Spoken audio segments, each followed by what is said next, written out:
જૂનાગઢથી સમાચાર વંથલી તાલુકામાંથી પ્રશાસનની ઘોર બેદરકારીનો કિસ્સો સામે આવ્યો। મોટા કાજલિયારાથી લુસાડા સુધીના રસ્તાની કામગીરી પાછળ 4 કરોડ રૂપિયા ખર્ચ્યા। જે રસ્તો વર્ષોથી સ્થાનિક ખેડૂતોના ખેતરોના પાણીના નિકાલ માટે કુદરતી વહેણ સમાન હતો, તેને પાક્કો બનાવવાના નામે ભ્રષ્ટ અધિકારીઓએ કમાણીનું સાધન બનાવી દીધું। વર્ષ 2022માં આ પ્રોજેક્ટને મંજૂરી મળી। जनताना टेक्सना 4 करोड़ 44 लाख રૂપિયાનું આંધણ આ પ્રોજેક્ટ પાછળ થયું।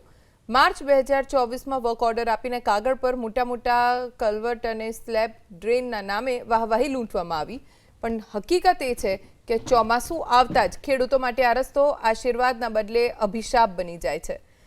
કોઈ પણ પ્રકારના હાઇડ્રોલોજિકલ સર્વે વગર માત્ર એસી ઓફિસમાં બેસીને નકશા બનાવનારા ભ્રષ્ટ એન્જિનિયર્સે પાણીના કુદરતી વહેણ પર જ માટીનો ભરાવ કરી દીધો।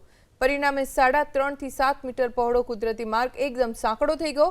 2024ना ચોમાસામાં જ્યારે खूब वरसाद वरस्यो त्यारे 5-5 फूटनी गटरो क्षणभરમાં टूकी पड़ी।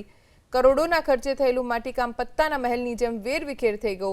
खेडूतोना उभा पाकमां पाणी फरी वळ्युं। आखरे मामलो थाळे पाडवा 16 મે 2026ના रोज सरकारे आ टेन्डर सत्तावार रीते रद करवुं पड्युं। 4 करोड़ 80 लाख નું કામ છે, જેમાં ટ્રેક્ટર ખાતરમાં ગાડા ઠલવી વયા ગયા, નો પાણી સાઈટું, નો રોલ આખ્યો, અને 5 વીઘા ગૌચર ખરેખર ટાપરું ખોદીને ઉલાડીને વયા ગયા, કોઈ ભાવ પૂછ્યો નહીં। પૂર્વ પ્રમુખ બીનુભાઈ ખટારિયાનું કામ છે, પછી નથી ધારાસભ્યને જોયા, નથી સંસદને જોયા, નથી જિલ્લા પ્રમુખનું કામ હતું, કોઈ આવ્યા નથી। જેમ આમ ખેતરમાં આપણે ખાતર નાખીએ ને એમાં આમાં ગાડા ઠલવીને વયા ગયા, નથી રોલ આખ્યો, નથી પાણી સાઈટું।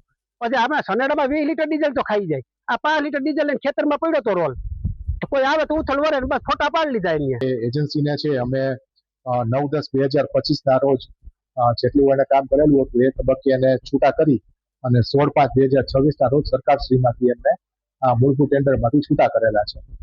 હવે નવું કામ જો સીસી રસ્તાનું જે બધું કરવાની વાત છે, તો અત્યારે જે ખેડૂતો અને ખાતેદારો છે આજુબાજુના, અત્યારે મૂળભૂત રસ્તો ઉપરાંત સાઇડ શોલ્ડર ઉપરાંત આટલું જે પાણીનો ફોર્સ ત્યાં બહુ જ આવે છે, એ માટે પૂરતી પહોળાઈ માટે ગટર કરવા માટે અમને જો પૂરતી સહમતિ આપશે, એના માટે મેં ગ્રામ પંચાયતને 16/5/2026 થી અમને પત્ર પણ લખેલો છે સહમતિ મેળવવા માટે। જો એમને મળશે તો ત્યારબાદ અમે સરકારમાંથી નવેસરથી પાછો રસ્તો મંજૂર કરવા માટે દરખાસ્ત મોકલી શકશું।